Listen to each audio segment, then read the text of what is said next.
that though. Top fragging. Was Or that chamber. necessary? I mean, it's the dynamic level of the game, and Ye is just able to sort of keep that much motion, and the rest of Cloud9 now got to start going to search for information. Mid control, it's not being punished. Yay, maybe he's gonna get a taste of what it feels like if they do lose and be blamed for everything that happens on this team. But as you guys can see from Agent Select, it is a mirror matchup. Yeah, no changes. I don't think we were really expecting any changes. Both of these teams have looked fine on this map. Like, everything looks great. This is very meta, and essentially this is why Bind is getting removed. This might be this might be the last time we see Bind.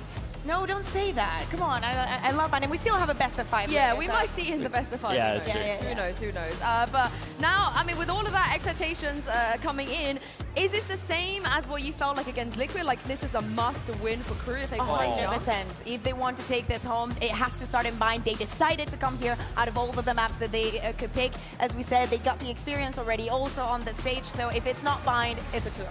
Yeah, I very much agree with that. And again, we kind of highlighted him earlier. Nags has to go big. There's a lot of pressure on him. I think that if he can step up and show a similar performance that he did to Liquid, there's definitely a chance. Pistols are important. Momentum, for sure. Yeah, as Cloud9 had a slow start in the first day, so I guess Crew again hoping today they have a slow start, so they have to win their bind. Capitalize on that slow start if it's there, and obviously take that into the rest of the series. I mean, we talked a lot about IGLs and the great IGLs that these players have been studying and learning from under. And I've got one person for you here who's going to be casting alongside Brian Central. It is the Gobbies IGLing apprentice Zesh. I love it. Thank you very much for that one. It's a wonderful day in Manchester, and it's a wonderful day to bring you a grand final that determines one thing, Ryan. Is it NA who are taking home Manchester overall, or does LATAM have a say in this? Yeah, it'd all be America's at this point, but a year ago today, Crew almost made it into the Champions Grand Final even. They lost to Gambit back then. Now it's a different team, different tournament, different system altogether when it comes to the format. But can this Crew team add another giant under their belt when it comes to killing them?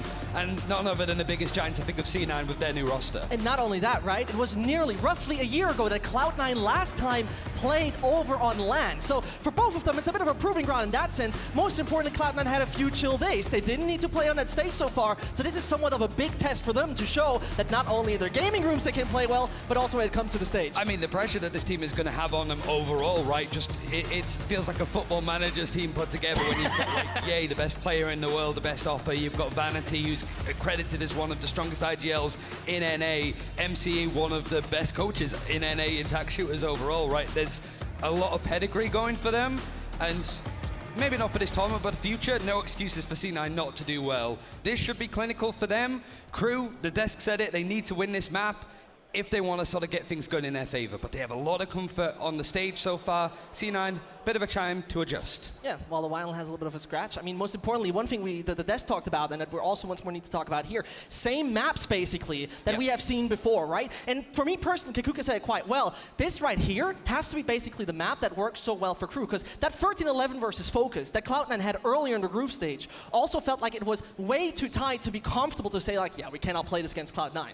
Oh yeah, for sure. It's also that Crew picked up that Haven as the first time that these guys played, and it wasn't to their liking, but as soon as they started to pick binds, not only in this series, but every series since they lost against C9, it's looked a lot stronger for them overall. And we're in, and the spike's already been planted by Crew. And there we go, it starts. Crew definitely got that spike down over on that A site, as it's most definitely the retake starting off for the moment, but Zelzis goes into Bath, and they keep on defusing. They make it work with the Ninja, not quite yet. Close enough for it, as Exetti is trying to make it all the round, and Crew takes it, the pistol in favor of LATAM, as it looked like it could have been a Ninja defuse working by the book, but it's not the case. I mean, it was a blink and you miss it. We go in, all of the players are still alive in the post plant.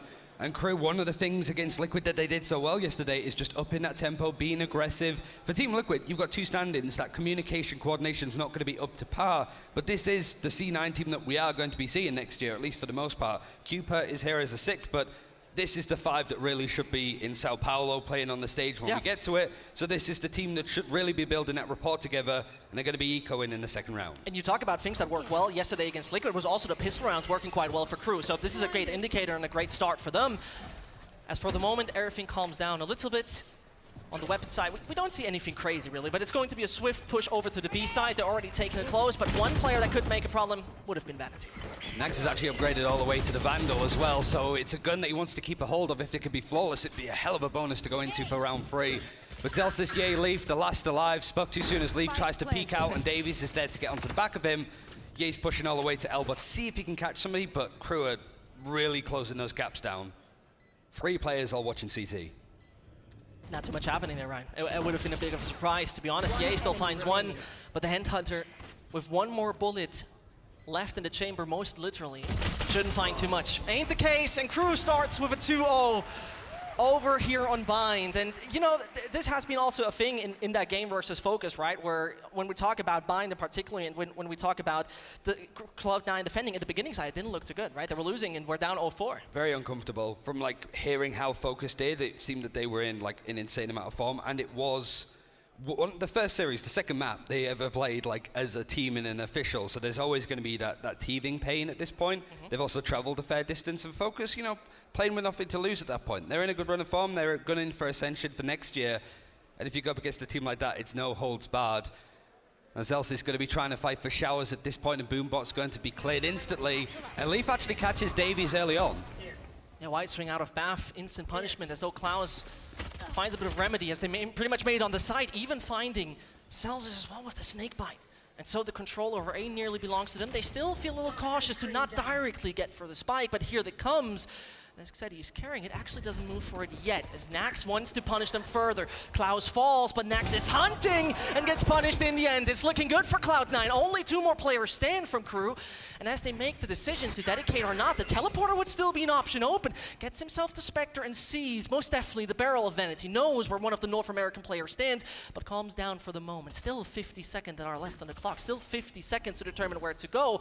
Xant most definitely can't out, and it's a question of time if they'll change the pace, but it is still Xetti who comes close to the side. It's still him who wants to have a duel anytime soon. Gets that one against Vanity, and 2 more stand on the side. No chance at all, and Cloud9 grabbed there first with a good amount of casualties though. Should have been going their way with the sort of guns that they had. I think it was just the 1 rifle, the 1 Vandal that Crew were bringing into this round. But it was just the amount of control that they had. They had back sight completely. They even had a bit of showers control too. So Crew in that position are all trying to come through short. They could go for the teleporter. We're trying to hold their ground, hoping if they cut noise, C9 will rotate over there early on. And a bit more control for C9 now. There's still a buy in the hands of Crew. Ultimate's coming online. I think Davies was pretty close to having a showstopper. Yeah. But there were a couple of moments where Crew's attacking side against Liquid was a little bit mismanaged. Daxedi is the one with the orbital strike to go. And that flash is going to get some good amount of information for Cloud9 to see that there's going to be somebody B long. You could actually see Zeppa picking up the orb at that spot, but he has a little bit of help there from Vanity, and the rotation coming in from Leaf too, so there's going to be 3 on this B side, as well as a chamber trademark if you jump down from hookah. And from a fast play over in Bath, we go to a way slower default. Trying to check if anything is towards Garden, towards Belong. Going to find that all of this is empty and can be their territory. But they're not dedicated yet to that B side entirely, but they make the move, Ryan. There's still a lot of control, and like, Vanity is playing in hookah. Like, there's not really much utility to play off there. He's just trying to hold in on the close angle because he has that judge. He's going to be playing in close quarters. Crew probably aware of it. It's very common for him to try it, but nobody's pushing in that spot. It feels like Crew are bottlenecking themselves a little bit. They're expecting that lurk to come anytime soon. Someone just sneaking around the corner, punishing at the wrong time, but that ain't happening. Cloud9 reinforced the B side. Vanity once more standing close. The smokes are now dropping down. The Molotov should deny Crew the entrance, but is that the case indeed? Xepa just waits for them to come out of the choke position, but it works quite well, and once more it's the judge speaking the verdict of "you shall not pass." Xepa says the same for triple denies entry. And Klaus stands there with no options, shrugging, what should I do? There's nothing left for him to do.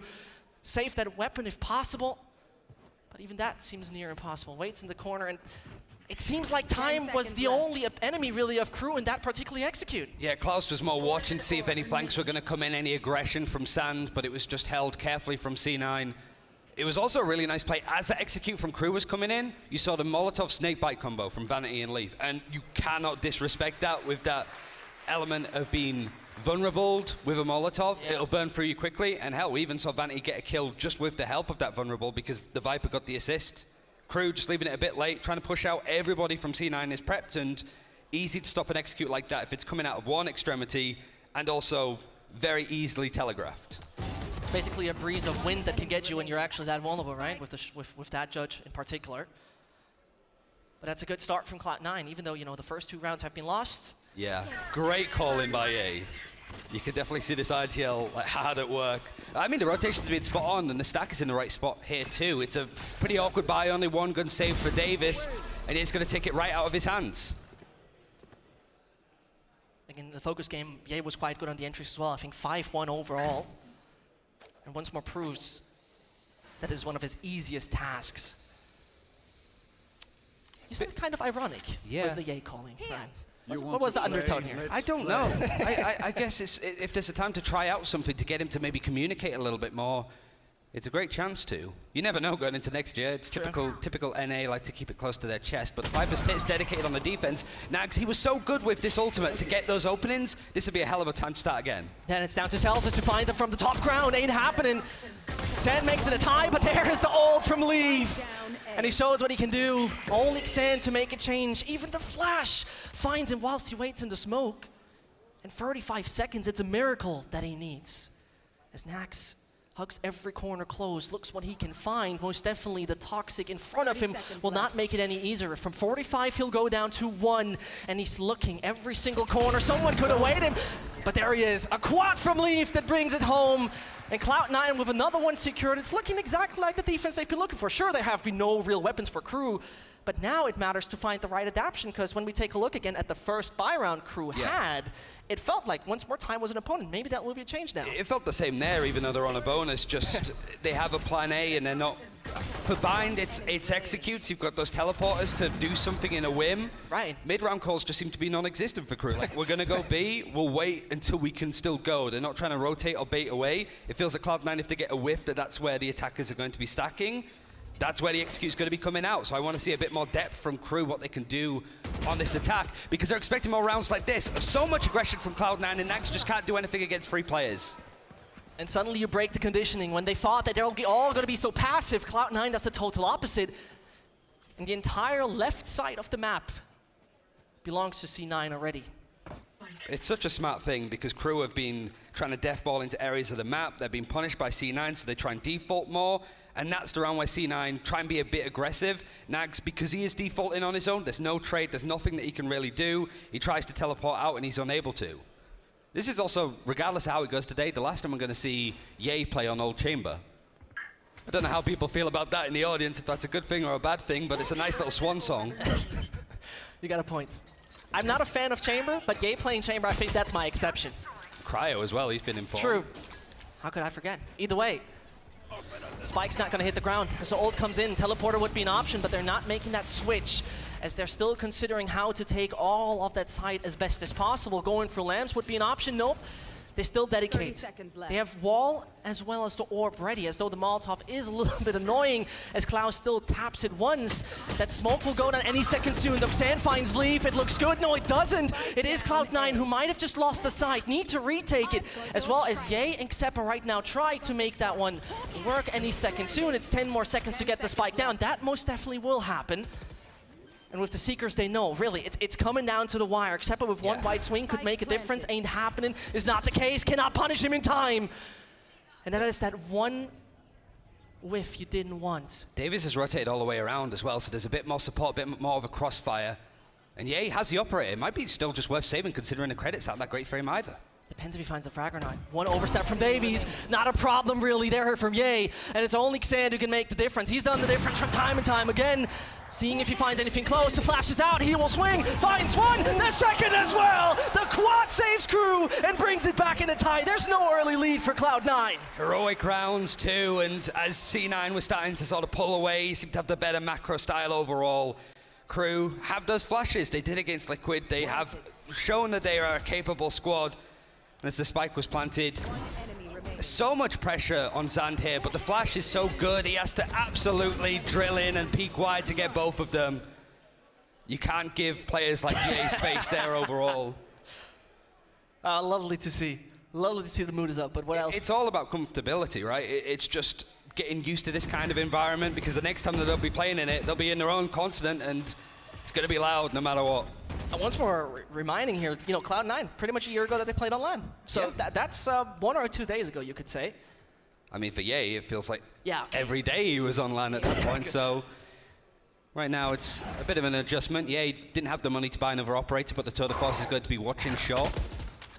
Majority of players from C9 over on that A site, just keeping an eye. And Vanity actually wanted to be a bit closer to smoke off areas on Hookah. There's still that trade map just as you come outside, so maybe there's like a Molotov combination that you could do there with the slow. But that Trailblazer, not seeing anything, might be a bit of a red herring for Cloud9. They might think that the B site's actually completely clear, but that's because all of crew are looking to actually jump out of Hookah, potentially with that showstopper for Davis. And with the flash coming out, it could be a clear indicator. Or is it all the fake? That is what Cloud9 have to ask themselves. The second flash and all the utility coming as well. Wenity finds at least one. There's not much more for him. The ult pops out as well. And as he's airborne, he's not finding much more. Xapa saves the day, or does he? That is the question for the moment. As he has been eliminated, the B site is somewhat open, accessible for the side of crew to get the spike down. That is for certain. And Celsius still has his ult. Celsius has the opportunity, has to swap sides, and this could eliminate it. Could pretty much do the job, but it's actually second snakebite coming in, and it can only Nax to be found. Finds the ult, does not take it down! But the teleport is not good enough. And so it's the 4 for Cloud9. As you mentioned, they're playing it calm, they're playing it collected, hiding in Hookah for a moment or two. But the retake worked. Vanity as well, just playing super aggressive, stood on top of the cans. Maybe crew expecting they could get a bit more space, but run right in. Klaus at the Viper's pit too, so having an ultimate to just help that post plan. That tracking is also insane from Zephyr on the Phantom. Just a moving target like that. Crazy. But crew, again, it's still just all coming from one space. They're not trying to split or flank or catch anybody by surprise. They're just running into Cloud9, who are so hungry to take those duels. And by what I've seen so far, Cloud9 looks really comfortable there. Instead of fist bumps, they do index finger pumps. Different kind of thing, but looking forward to how that will become a trend. As for now, crew, only those pistol at hand and nothing really crazy to deliver. It would be a bit of a surprise if they make that one work, but what I like so far really, Ryan, is the matter of fact that Cloud9 constantly swap up the kind of momentum, the kind of speed they use on their defense, how much room they take initially. It's a deep playbook.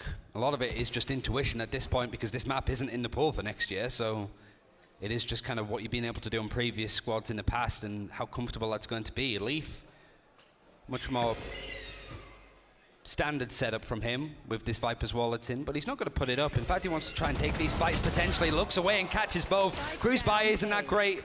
It does provide an opportunity for the rest of crew to sneak up shot, but all they do is break the trade mark, go back because the spike was left in showers. For a second, it looked like he was a little too wide. For a second, it looked like he's going to be caught off guard, but Leaf has been feeling it so far, and in this tournament, he has been exceptional. As he's seeking for more, get himself the quad, he does. And that's a big advantage as well, Ryan, because this means he's fueling up those ult orbs, literally closer to his second ult already. Viper's Pit is so good on this map in a lot of different areas, but this is kind of what you expected and kind of standard for what C9 we were looking to see from them. Like, it was a surprise to see them go down to focus in that first series of this tournament. But up against this eco, it's clinical, really. Yesterday we saw a lot of rounds where it was leaning towards either Liquid or Crew, but there was Thrifties and ecos coming in. Seems that there's not much control. And no doubt this is a timeout from Crew at this point. There's still stuff that they need to like adjust to, because Cloud9, ever since we got past the pistols and into the full buys, it's been in their control near enough. True. And you know, one thing that stands out a little bit, especially if we take a look again at that game between Crew and Liquid, is obviously the entry capability of Nax, which so far has not been capable in the same way as we witnessed against other opponents. And this so far has been a factor that is so damn relevant for this team in opening up the rounds and therefore opening up the opportunities to actually take those. Yeah, and it's just, it felt that when that Tour de Force was online, it was where Nax could be a bit more snowbally. And I mean, the one round that we've seen outside of pistols for Crew to take was Zand getting the 4K. And it's just where it becomes a little bit more loose, less of a macro, where are we going to execute, where are we going to go. But this is Crew's map pick, and it feels a little bit more one-dimensional. They don't have as much room to cause chaos and make stuff happen like they did against Liquid. Feels like Cloud9 are suppressing that a little bit, and it kind of forces Crew to all like fish in a barrel, try and push out of like showers or short together. And C9 are just mowing them down. A full buy here, big ultimates too. Klaus still has that Viper's Pit, and a little bit of damage done to Celsius that wants to compete against this. There's a snakebite put behind him as well, which makes it very awkward, but he's still standing his ground. So he either takes a bit of damage moving out, as the snakebite already vanished. not that relevant overall. I was actually hoping that Crew would maybe take a little bit more of an aggressive stance. There's so much utility used from Crew there, and so little to show for it. At least they're getting another smoke out of Vanity. He's only got one left. But there's no to-in and throw-in. There's no pressure put anywhere else. Everybody from the side of Crew is just sat waiting for aggression, and C9 are good to sort of pick their fights, that these are the rounds where they just stack up on the right place and hold their ground instead of go looking. One snake bite, Boombot. Both flashes, but they're rechargeable. It can be a bit of a problem for sure, but now with the second wave, the ult is coming in, and the Seekers are leading the way, trying to shoot Witch first, as it could be a possibility to at least go closer to Lance, but Klaus is trying to see what he can find. The Brimstone smokes at least would allow them to get closer on site, but they still have Bath to clear, where two players are awaiting them. It's already Nax's dead as he tried to lurk. Celsius continues to spree and gets a second as well. The double has been secured, but Davis has a say in this. As he gets him down, Vanity locks down the site and leaves it to a single race who still stands a chance. Crew is not fully done with that one. Davis is fully done with that one, but a player peeking from Haven any second soon.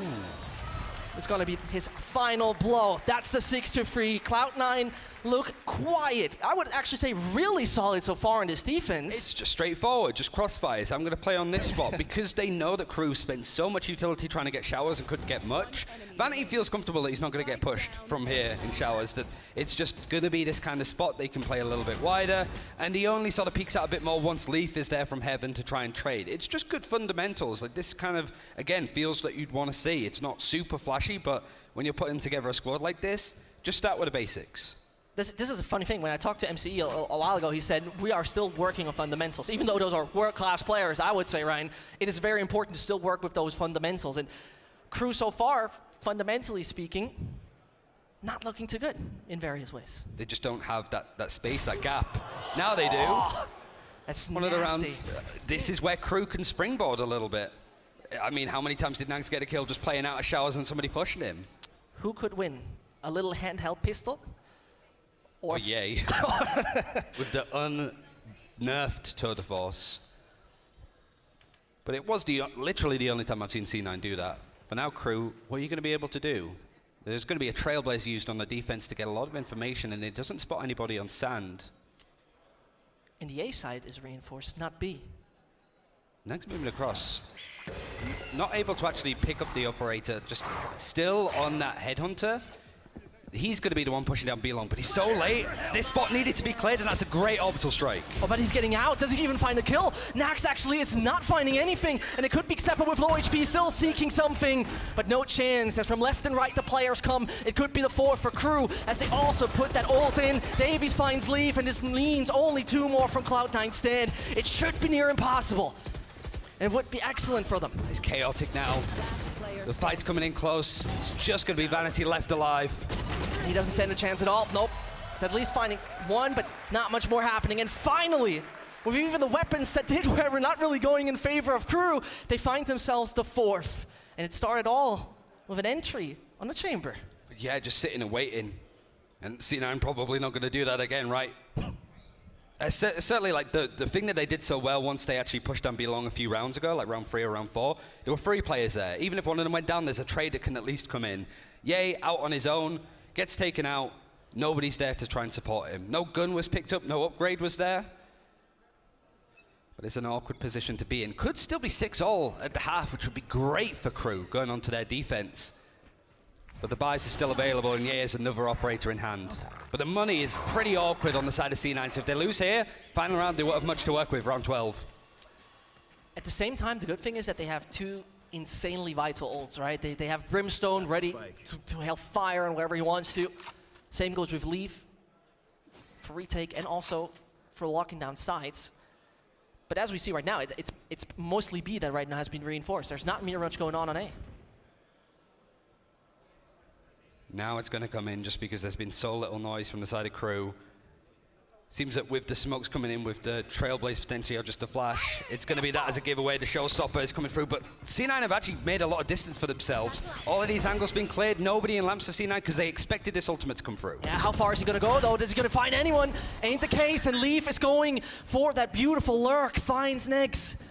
And Cloud9, they want more of ultimates to use, as though that is the perfect timing. Never mind! It works brilliantly for Cloud9, as for a second it looked Like it could have been the flank of the flank that still gets them back into the game, but it ain't the case. Crew, right now, really not sure where to even start with, as this 7-4 is a significantly better defense that we've seen so far in this tournament from Cloud9 on Bind. Yeah, Leaf getting past the trademark. I don't know if he smoked it or just went for that rush just as Nags died. But just those kind of moments where it's like, okay, we've not done it at all this half. We've not been aggressive. We're not trying to flank in behind them. Let's go for it now. And it did kind of catch Crew by surprise. They're not really being proactive around the map. They're kind of like, with a minute left on the clock, all in the same spot, ready to execute on the site. Right now, they're spreading out again. And Team Liquid, C9, 2 Hookah players cross-firing to keep control of that. And the showstopper for Zelsis is one of the big ultimates that Cloud9 have available to them in the last round of this half. So Crew, once we're building up in front of the B sites, so nobody's flanking, nobody's lurking, nobody's waiting for a late move. They have dedicated themselves pretty much to B at this point in time. There's a nice little move as well from the Viper and the Brimstone on the defense, using the Viper wall to just peek out, maybe catch a nice little position, but they're still holding in that spot and giving up Garden just a little bit. So B-Long is where Crew are looking to go. And so they're entering. B side is definitely where they're going to attack from. Klaus is just waiting for the right timing for the Hookah players to make a mistake, as in the meantime, Vanity and Xepa, that's a brick wall, you can't catch through it. And so, a single ult to make the difference most likely ain't gonna happen, except they're all facing way too far. But even with the ult, a clear signal that you're not coming through this. It spikes in the center of the Viper's pit too. Oh, that's ugly. I would be shocked if Nags can pull this off. They're taunting. They're legitimately taunting. Again, just like, C9 have a good timing of like when these executes come in, the Viper wall goes up from Leaf pretty much perfectly every time. Snake bites, mollies. Flawless way to end. 8-4 on the defense for Cloud9, in a great spot going on to the attacking side. Crew on their map pick have it all to do, but at least they're on the defense. They don't need to try and coordinate themselves.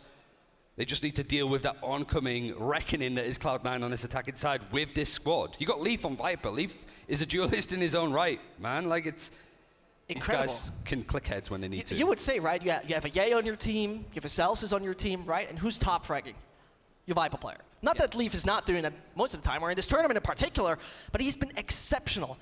He's looking sensational so far on the support roles he plays. It's very calm and collected. He finds his kills. Big thing for Cloud9. Going on to Haven as well. If they take this map, they're going on to somewhere that they've comfortably beaten Crew this tournament already. Be business as usual. And also, if they do go to the grand finals later today, making this semi as swift as possible and straightforward. Having it not drag on, because 100 Thieves are, you know, sitting watching this. They're chilling. They did their semi-final yesterday. They're going to be rested and recuperated for the grand final later on today. Cloud9, they want to just get through this quickly, if at all. And tiny little changes, for example, the chamber trap that we're seeing right here, right? A little bit different here from the side of Cloud9 to keep it in a different position, but they're focusing on B for the moment. As 4 players of Crew might expect exactly that. So it comes down to clean, accurate shots to clear up what's awaiting them. It could have been possible that it has not even been seen. Klaus is waiting for the first. The bot comes out, but Ye starts fragging. Klaus has the answer, though. As they come onto the site, he keeps on locking it down. And so 2 remain for Cloud9. Could change the sites, but ain't doing so. Davies is low HP, gotta check the corner, finds him on the edge of the smoke. And Klaus does not have much to say in this. Low HP he was, and so only Nax remains. But if there's a man to clutch it right, it is Nax. Only 3 bullets left on the Headhunter. Make it 2. Going down 1 by 1, and look how close Vanity's playing at this spot. A bit of a bait away, and the Frenzy's going to close that distance. It was the player advantage for Crew. Klaus did such a good job with that Viper wall coming up, the snake bite, making all of those players weak as they push on, and made it very easy for Crew to hold on. But Crew took so much damage. There were 2 players left for C9 that had more health than the 3 still alive. And Davis as well, just playing in elbow, maybe thinking he was a bit more hidden. Pretty easy kill for C9 once they got in onto that B site. Feels a bit like Cloud9 is purely in the driver's seat. Crew, the back row, don't even know what's happening to them. Well, it's also just for Crew, like they were really good in their pistols yesterday. Maybe it's because Team Liquid weren't great in their pistols overall, but using those rounds to sort of buff yourself up is important. Like, it's Crew are only on 4 rounds despite winning a pistol in the first half. The rest has been all Cloud9. It has been incredibly one-sided once we got into the meat and bones of it. And this is looking to be 10 with the eco on the side of Crew. I could be technically a bit dangerous considering that Cloud9 have 2 rifles, but obviously they don't consider that they're going to lose those 2. And this Crew are setting themselves up mostly for that side of B. Nothing is going to happen over there. Cloud9 realize that is free real estate. Thank you very much. We're going to take that. Spike is hitting the ground. And with a high likelihood, we're heading into double digits for North America. Be really curious to like compare, like this is up against a Thrifty for Crew, but like how Cloud9 took that space very quickly going onto the site. Areas where Crew on their attack got stuck a lot, right? Exactly. Where are they going to be throwing snake bites? Where are they going to be throwing mollies on this attack? We saw it in that little corner as you come through short by the boxes, just to clear some of these angles that people could be holding a shorty on. But every player on Crew is still alive. These guns wanted to at least do a little bit of damage. Vanity does have a rifle here. Oh, he actually swapped it away because he wants to be a bit more aggressive. Very dangerous, but at least finds one. Backs off in time as he's down to 21 HP. The spike is ticking way too fast, and as the rhythm gets faster, you better leave the site. They keep the 2 Vandals, they keep 1 Spectre. More than decent for the side of Cloud9. As they keep what's needed, and then it's double digits already. Yeah, this could be a bit of a speed run. And I think that's what Cloud9 are going to be expected because they played the groups already, and it was a swift 2-0 for them. It was the same maps in a different order. This is the one map that we didn't see because it was the decider. And considering how Crew looked yesterday, there was a sliver of hope, really. But it's been pretty much shut down from Cloud9. It's also just like the communication there. At the start of that round, they had 2 Vandals. One was in Ye's hands, one was in Vanity's. He went to Zephyr, like, here's the Vandal, give me the Spectre. I'm going to go push and get a bit more. Very reasonable indeed. They've actually upgraded a couple more times as well. 3 rifles now for Leaf. And they seem to just take the fastest route possible, but with 2 snake bites, you'd rather not do that. As they're waiting in front of the gates of B, not much happening for the moment. The question is for how much longer with the ult coming as well as the Boombot. It's chasing Claws, and he's going to an absolute death trap. No chance at all for him, and Sodas makes it only 4. High ground taken also here by Celsius, but they're still not fully on site. They still need to change the back off the sand positions, but they might just make it work. They very much do. It's only Vanity, never mind. 10 HP and a Spectre left. As he's upgrading, He's going for the TP. He's gonna run. Only 1 smoke left and 10 HP going over towards that site. The Chamber's still alive. There's a trademark right there on this entrance to Showers. And he's in his smoke, so he might not even clear it. Runs right into Nags' crossfire. Great rotation from them. And it was a bonus for Cloud9, so they still have money to work with. But I also like the tempo that they tried to set. They got slowed down by the Viper utility, Snakebite. Then they threw out the Boombot. They threw out the Trailblazer. You won't be able to do that on the new patch, right? Because Molotovs now break utility. So closing that distance, orbital strike used. And Davies did really well holding onto the backside for dear life. Did so much damage. Ye was super low health by the time that he got there. This is what you kind of need, but it might be a little bit too little too late for Crew. Could be. I mean, also considering that I don't expect Cloud9 to do the same thing again, right? It was maybe a bit of a test of waters. How is it? How much are they actually going to use utility that early on? So much more slowed Cloud9 approaching this round, gathering a bit of information in front of B. And Nax is debating his decision. Yeah. He was so good at this against Liquid, being able to push up short and get that aggression, but that's because Team Liquid weren't playing a Viper. This wall is going to make it more awkward. He's trying to check between 2 angles, and Leaf catches him by surprise. They expect it. He's got a gun upgrade, and his execute coming in thick and fast. And perfect to break the timing. Leaf is just hunting him down. And this brings us to a number 11. In a matter of seconds after they found the entry, they realized, let's put that stim beacon down and just run it, because the Brimstone smoke's not going to be fast enough anyway. It's night and day with how these 2 teams are attacking, right? Crew super slow, then going for an execute once their utility had like recharged. Here it's Leaf, I've got a kill, I'm going in. Like, you follow me, I'm the entry Viper in this case. The rest of the team is in form. Look at him now, he's having a grand old time. I've never had that much fun playing Viper on this map. Did you ever have that much fun playing Valorant? Sometimes. All right. When I'm not playing Viper on this map, or Breeze Viper. That could be either I'm getting absolutely dumpstered or nothing's happening, guys. I'm over here on B on my own. Yeah, while you're waiting, you can surely do your taxes. Either way, 11-5. This is going to be from Cloud9, 2 rounds away. And it's not looking good economically as well for the Crew side of things, right? Sure, 2 players are going to have somewhat of an economic buffer. There's 1 rifle broad into the next round, but still, it's not going to be an ideal situation to hold up Cloud9. These kind of moments, 11-5, kind of the semi-final that you want. I do feel sad, I guess, to an extent, that, you know, we're here in Europe for home ground, and we've got 3 America's franchise teams. Could have 2 NA teams in the final with how this is looking. I mean, they're Anglo-Saxon. It must be enough. Yeah, we can take credit for them if we wanted. Sure, Fig, if that feels like it. Either way, timeout at probably one of the later stages, but still mandatory to use that at the point in time. Crew is not finding any answers. And you know, there's not this big sample size where we could have been like, you know what, they could have done this and that. There was not too many Byrons we could have even discussed. Exactly, yeah. It's just the amount of ecos, really. And the few rounds that they were able to get were off the back of sort of theatrics, right? Sans 4K, Nags getting the early kill, and then the thrifty round to just go over. On the defense, it's a little bit harder to do. Like, if you get that first kill on the defense, it's great so long as there's no trade from the attackers. If you put yourself in a position where you can get a kill aggressively on the defense, but you get traded, that's more benefit into the enemy team than it is for you, right? Like, defenders need to fill so much of our ground, get information. If you die in those cases, the attackers go, let's go to the other side because they think we're going to be hitting B. That's where we got a kill, we can go A. And at the same time, it's a kind of composition where you need to do that to a certain extent because you don't have any utility that precisely tells you where opponents are, right? Yeah. So doing that move of a chamber makes sense. It's not like that, but at the same time, insanely risky. So they take a different route. Speaking of risk. 4 players all pushing down B long. He has no TP. It's good amount of information. Yay, if he's the IGL, he's calling now. He's seen a lot of players, and that means that the rest of Cloud9 are going to go in. That's pretty much what Optic used to do a lot. Canary in the coal mine was Yay just sort of holding in areas, and as soon as he got wind that something was going on, like a typical Sentinel that Chamber is, the rest of the team go to the other side with a Viper's Pit. I mean, with the low buy, with the Viper's Pit dedicated, this is looking likely for Cloud9 to get to 12, but everybody is still alive on the side of Crew, and they do have a Seekers.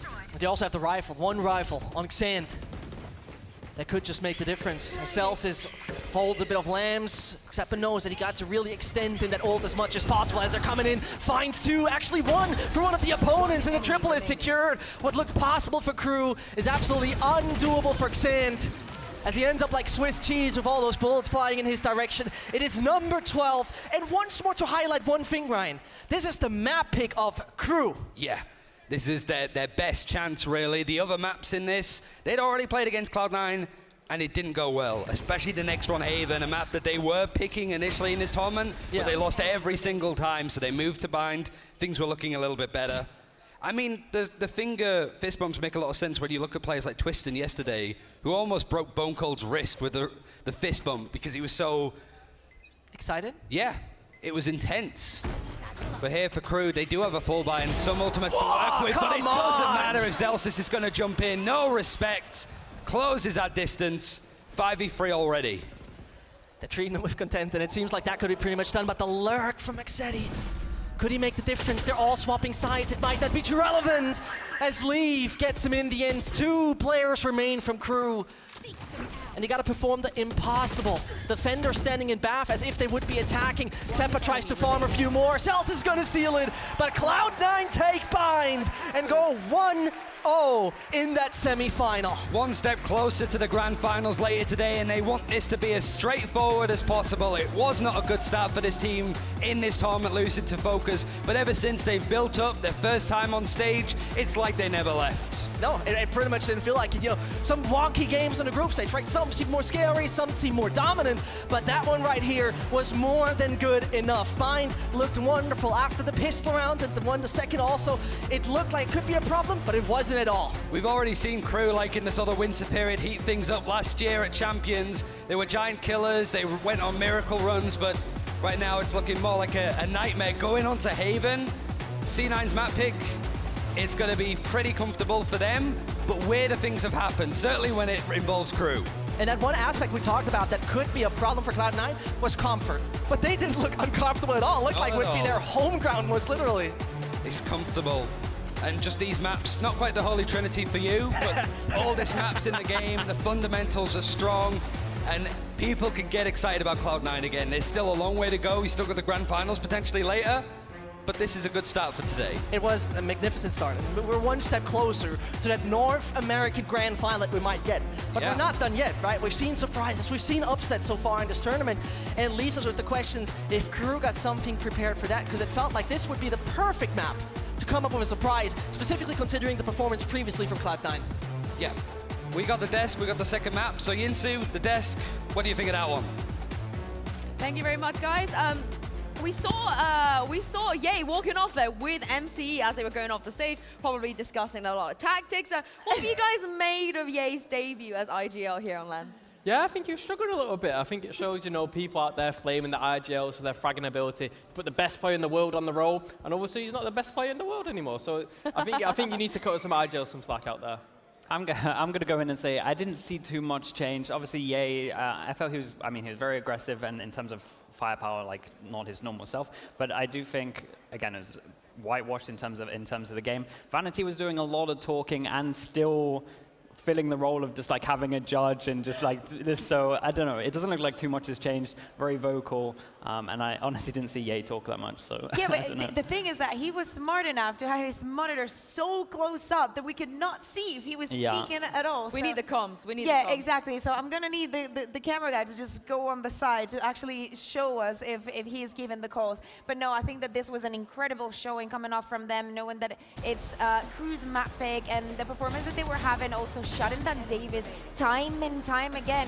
You guys say that, you know, Ye was maybe not performing to his best, but he was almost always getting the first kill upon Davis and shutting down the entirety of the aggressiveness that could come on the execute from the side of Crew. Yeah, honestly, and he didn't really need to. The only run that kind of stuck out for me that I didn't like, is why I'm being critical, was just pushing against an eco. I'm not a fan of pushing against an eco.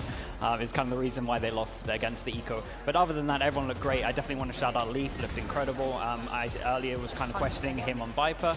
I just felt he looked really good. And Zeppa's having a great game, like just a great event in general. He's the person that has always been on the initiator, hasn't changed the role, and is still fragging very highly, and just the util is just incredible. It's like dogs at the right time, it's sky flashes at the right time, and yes, Zeppa, for me, has been a bit of a standout in this team. Yeah, for me, it's all about Leaf. I think he's been playing absolutely fantastic this game. But doing what he does best, taking space, taking the aim duels, knowing his timings like that. And when someone like that has like a free role, where Ye, the IGL, now obviously saying, Leaf, go do what you want, go walk up here. And you saw it numerous times getting 3Ks, 4Ks, winning his team the round on his own. Yeah, we got some stats from Leaf as well here, of course. With Zelsis coming in as well, I think a lot of people weren't quite sure how they were going to sort out the roles, what they were going to do. Are you guys happy to see, you know, what Leaf is doing now? I am super especially impressed. with Zelsis. I am very impressed. The fact that we were debated, like there is no real Sentinel player. He comes in, fulfills the role, and he still feels like he's comfortable in every single decision that he makes. It doesn't matter who's IGL, and he really feels like his teammates can trust him to go on these cheeky plays, but also, you know, perform at the beginning of the round just as he's supposed to. Yeah, I think at the end of the day, a good player can play most roles. And when you're a fantastic player like Leaf, I mean, you can play literally anything in the game. He's just well-rounded at everything, and then obviously, you know, can play anything. So it's a great asset to have in the team. Something similar to Crew, you know, changing the Rays, where you have Zelsis on Rays, Leaf on Rays, where they have Davies on like Duos and Zand on Duos. So kind of some styles in the team, but obviously Cloud9 was on top today. Maybe he should IGL next, you know? Yeah, why not? I think so. Yeah. Just do a liquid. Yeah. Everyone has a go. Yeah. Brazil is this turn. Yeah, but there's been a lot of fans here who are supporting Cloud9. You guys have been hearing them on stream as well. And Ginny is standing by right now to have a little chat with some of them. We are here besides the stage. We can see some of the crew working quite hard behind us. We have some of the crowd. Guys, you excited to be here? To be fair, that didn't really sound very excited. I feel like you guys are still half asleep. So I said, are you excited to be here? That's much better. We're joined by Ali, who's actually also excited to be here, as far as I'm aware. You agreed to do this interview. Sorry for picking on you from the crowd. What's that? Is that your favorite flavor? Actually, it is, yeah. It's tropical, and that's my favorite flavor. And then coconut. So for those who want to try, that's my go-to go. Okay, we just saw Cloud9 beat Crew on Crew's map pick. How are you feeling about that one? Are you a C9 fan? Actually, no, I was supporting Crew, so it's, yeah. But honestly, I think Cloud9 is really giving a great performance. They've really woken up today and had some good breakfast, I feel like it, so yeah. What did you have for breakfast? Eggs. That's it. That's really boring. Okay, for the fans here in the crowd, we heard a little bit of cheers for Crew. Is there anything you want to say to them? Yeah, I think it's amazing that, you know, another region is competing versus 100 Thieves and Cloud9, so hopefully we'll see a lot more Crew shouts, yeah? He said he wants to see some Crew shouts, not some grandmas. Come on. What was that, guys? Thanks, thank you. Feel free to take a seat as we have some other people here. So, Kai, hello, welcome. You look very excited to be here yourself. Yeah, for sure. It's been amazing, like meeting players and getting to spend time with friends. We've got some friends from Durham Uni and Mouse Place to shout out. So, yeah. What team are you supporting here today? I'm rooting for 100 Thieves. I was hoping for Liquid to do well, but unfortunately they went out. So I'm now a big 100 Thieves fan. Okay, you know, we can support them all, but the fact that there is no Liquid, there's also no other EMEA representation here. So the fact that, you know, we're in the UK, how does it feel, you know, no home representation? I mean, it's a bit sad, but at the end of the day, there's some like amazing Valorant players here that we get to see live, so I can't really complain. Like, it's awesome to see such great Valorant being played, so I'll take it. We'll take it indeed. We're going to be heading back to the analyst desk. Thank you guys for tuning in. All right, thank you very much. Now, let's move on to map 2. Obviously, we saw a Crew fan in there. We want Crew to put on a good performance as well, not just for him, but obviously for the people that are supporting him here, for themselves too. But map 2, I think map 1 was the one that you guys said that Crew, they had to come out swinging, they had to win that one, but that didn't really go to plan. So does anything change now? Do you feel like this is going to be a 2-0 for Cloud9? There's no coming back? Yeah, I think so. I think they have a slight chance on Haven. As in the group stage, it was 13-7. They had a good start again. Like this game, you know, they won the pistol, they won the Antico, but then Cloud9 got a hold of the game. So I think, again, they just need the momentum. And I think they need to believe. The Crew fan then said he was supporting Crew, not is supporting Crew. Like, they're not out yet, guys. So, like, come on, give him some support still.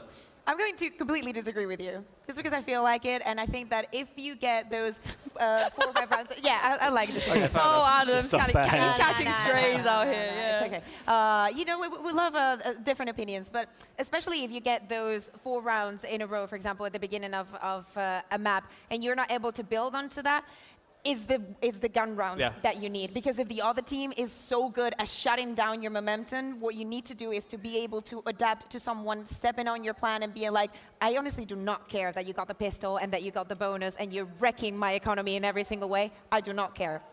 Yeah, I think you kind of nailed it in terms of the gun rounds haven't been convincing, right? The actual rounds that Crew looked like they're going to win, obviously pistols, and there was a lot of ecos. They ecoed them once, and there was another round where it looked like they were going to eco them, but Leaf actually got 3 kills in the Viper ult. So yeah, I need to see something different with just their buy rounds. But I will say something that I noticed. So when they're doing their anti-eco after they lose the pistol, say they lose a pistol, I'm noticing on CT, on the defense side, they always stack a site like right at the beginning, and I've noticed this through all of their games recently, and that's just me just watching a few games. So if C9 are putting in time, they're going to see this stuff. And if I'm being fully honest, when I used to play Crew and when I was back on Liquid, I had a good time anti-striding them. They like that. They had a like had a good time. I did have a good time. I thought you were just going to stop like I had a good time. I had a good time. Like I had a lot of reads against them. So I think if I had to give them any advice moving forward, like I think that they should try and anti themselves and just see their kind of tendencies, because I do see, even just by watching them, not even looking that in depth, I am seeing stuff. Yeah, sure. I think they have quite a simplistic game plan, you know, game style, and I think that is quite easy for Cloud9 to read into. But I think at the end of the day, they've got to do what works best for them. I don't think now is the time to like, oh, okay, they have a read on us, let's change everything. I think they're a team where they've practiced these things, they know what suits their players, because you can have different game styles depending on the teammates. Maybe they prefer the simplistic style, maybe they want to, you know, in the future try something more different. But I think for now, just stick to their guns and, you know, what else can you do? You're prepared, you're here, let's see how the preparation works out. I also really want to quickly talk about the cons, because obviously with the role changes, we're speaking about it here. Leaf on Haven, he's probably going to be moving on to the Raze, and you got Zelsus playing Breach as well. It's quite good that he's on form right now, right? That's what you want from your duelist. Yeah, for sure. I like, so in an ideal world, you want both of them to be on Raze, for sure. I do want to definitely point out Zephyr again as just looking really strong on Haven. So definitely a big standout for me. But yeah, I still have a few questions around Zelsus on Breach, but it's just the role that he has to fill. And again, on this map, he's having no problem. All of his utils correct. It's just maybe, I don't know, in an ideal world, I would love double duelists, but it just doesn't work. I will say the last time they played Haven here, in 16 rounds, Zelsus had 16 assists. Yeah, no, that's what I'm saying. The util is great. The util is great. It's just that it just fits. It feels weird for me. It's just, I like him on Duelist. I love them seeing on Neon. It's the new normal. I'm sorry. Yeah, it's a new normal. But I very much get and understand the roles. So he's filling up the role. He's doing his part. Yeah, it's just a shame. 60's not enough for you. It's just a shame. I want to go back to 2 years ago where you have double Duelists. Basically, is what I'm saying for this team. You can whip out the Phoenix. Yeah. If I'm Crew, though, I'm really worried about Leaf being in form today. And last time they played him, when Leaf really shut them down, broke their momentum early on, back-to-back 3Ks, having like high impact as he did today. So if I'm Crew, I'm thinking, what can we do different where we don't let Leaf get a hold of us like this? What are we going to change up? Yeah, also, on the side of Crew, I'm looking at Klaus, because you were talking about the breach. He's most likely going to go on the breach here. We know that Davey is not having the best of the performance, was not really online for Bind, so we need that to change. And the best way to enable your raise is making him feel comfortable, making him feel like everything is going according to plan, and that things are going to be working, and the ground is going to be set for him. And also, I'm going to bring this back to the IGL thing, because Bind, you guys sort of spoke about the challenges that Ye was going to face. Haven, Echoes, there's 3 sites there. Yeah, I mean, yeah, it's a bit different calling style. I think he can be a lot more fluid, a lot more dynamic on Haven than he can be to Bind. Obviously, Bind having no middle, and Haven literally middle being a bomb site. Very different play styles. Like, you can be more direct, you can manipulate the rotations better. So I think it might be a different challenge for Ye. This is actually something that I found when I was coaching Liquid as well. It's not just normal. It doesn't feel like a lot of players come from CS. It doesn't feel the same as CS because there's 3 sites. So actually a lot of the rotations on defense take a little bit of time. So it's a lot of the time you just kind of want to make sure that you can, on the defense, you have one person just holding down A, and so that other people are more free to move around. But sometimes if obviously you create pressure and actually push that person off, the rotates can get a little bit weird. So we'll keep an eye on it, but I don't have too much worries. I'm kind of just picking out anything, any little thing for some Crew hope. I love that you mentioned Haven, as in having the 3 sites and being so different for CS, because obviously having no middle and having TPs wasn't enough. Yeah, right? no, that's true. Yeah. No, but there were so many things that ended up being different. Also, the other maps, the newer ones, I think that is what it gets us so excited about next year, and having another map. You, Adam, were able to get that bit of information that is going to have a new mechanic, so I'm very excited for that, because I feel like definitely not Fracture, but more Breeze and Icebox are falling into like the same category. So I want to see some innovation with maps. I especially feel like the IGL, and again, going back onto Haven is very important, especially on the mid round, because the decisions have to be super quick. I mean, how do you exploit that for Crew, right? Because Crew, they obviously know as well, Cloud9 were pretty public with their decision, MCE coming out to talk about it. So how do you exploit that kind of situation, especially, I guess, Siggy, for you had a lot of experience to try and hone your players into more of the IGLing style. So if you were playing into a team who has just put their star player as an in-game leader, like, what do you do? Okay, so if I'm playing, and again, it's EA probably on Chamber, majority of the time they're going to be trying to setting up over towards A. You just have to create a lot of pressure over towards A and then hit the rest of the map. So basically, when there is 2 people over towards A, or maybe even 3 trying to set them up, then you're trying to create pressure, fake pressure, and like you were saying, fast hits after you've done fake pressure. For me and my teams, we were saying, when you're playing a team that you think you're better on, you're outclassing them, make them think. Don't let them have, say if Crew's game plan here on Havens, like most teams, you take that A control and then you want to play off that. Don't let them have that A control. Make them go off their game plan. Make them have to adapt on the server and really put the IGL under the pressure. Yeah, I think also going back to what we just saw on Bind, we were talking about this round where Crew gets a little bit of information at the beginning of the round. We see some early rotation coming in for Cloud9, but then Crew second guesses every single next step, and they lose all the time that they had created. Then Leaf just went on a push, and everything that they had worked on successfully for the beginning of the round, which is scrapped to nothing, because C9 are always one step ahead. And what you're talking about is why I've been highlighting Zephyr all the time, just on the initiator, so good at getting information at the right moment. It's the util on just this team in general, like everyone understands but when. Also knowing when it ends. No, exactly that, yeah. So and it's just finding out all the information when you need to, and just help the rotates, help the calls, give the information back to the IGL, and then just relay it and just make the adaptions. Yeah, you can see perfect examples of Zephyr getting info on good intervals, knowing when, okay, they put pressure, I'm not just going to instantly flash and just waste the flash. You know they're there, they're shooting, they're making sound, don't need to waste it, holding on for the right moments, and then that enables Leaf even more. Say, for example, on Bind, there's a round where they flash B long, and then Leaf realize nothing there, takes the time on short, then they can instantly go into a stack and completely outplay Crew. Well, it's time for us to head to Agent Select now and see what we're going to be getting here. We spoke a little bit already about potentially, some of the swaps on the side of Cloud9, and I guess that is one of the advantages advantages of having players who are able to flex. Oh yeah, exactly. I mean, and on the side of Cloud9, you have a bunch of them.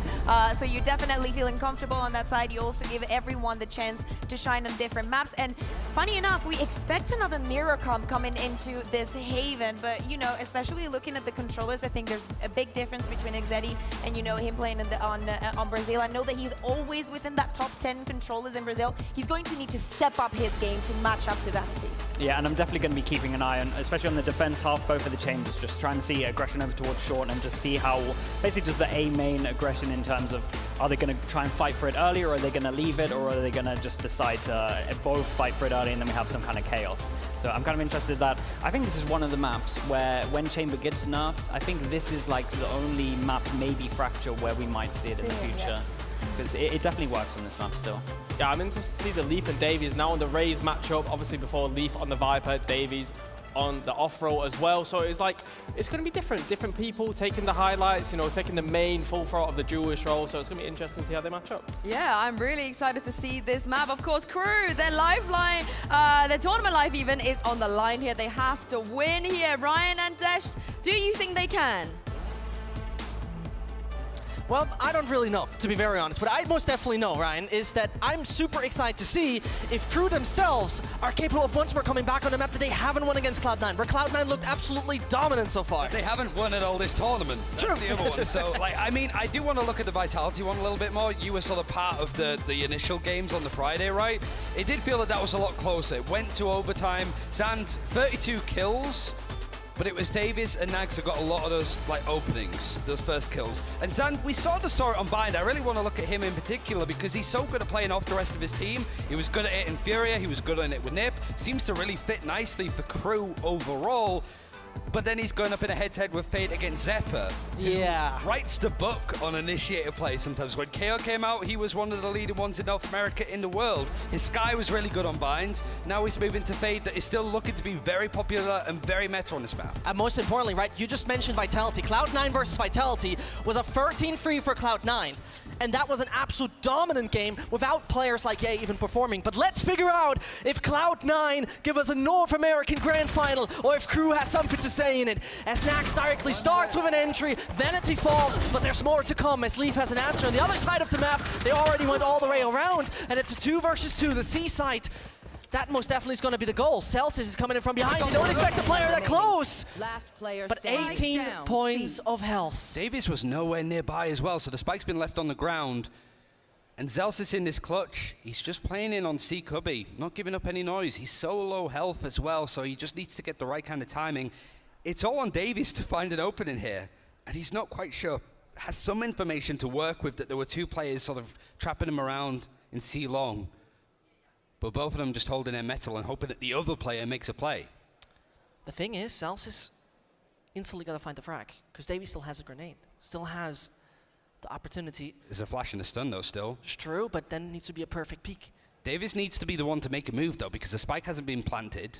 It's all on him, and he's actually going to clear down C long. He's looking in the other direction though. I'm not quite sure if Celsius has his own point of view, 30 but seconds left. for the moment, he's going to pick up the spike. Could technically still run to B if he would want to, but he's playing it safe. Not playing it for long.